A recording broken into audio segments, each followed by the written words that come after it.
Ibinida din ng Pangulo ang tagumpay ng ipinatutupad ng pamahalaan na Public-Private Partnership Projects. Ilan na nga rito ay ang mga paliparan na ipinagawa ng pamahalaan. Tiniyak niya rin na sa hinaharap marami pang mga proyekto ang ipatatayo sa ilalim ng PPP projects.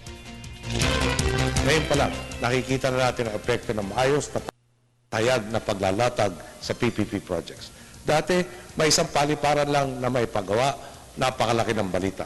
Ikumpara po natin ngayon, bukod sa pinapakinabangan na ang paliparan sa Nagindingan, sabay-sabay din po ang proseso ng pagsasaayos at modernisasyon ng Tacloban Airport, Bicol International Airport, New Bohol Airport, Mactan Airport at Puerto Princesa Airport.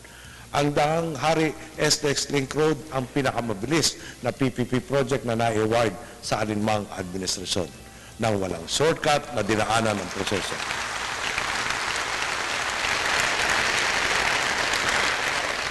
Ang mga ito at ang napakarami pang ipinapatayo at ipapatayong infrastruktura ay manganganak ng isang lipunan hitik sa oportunidad.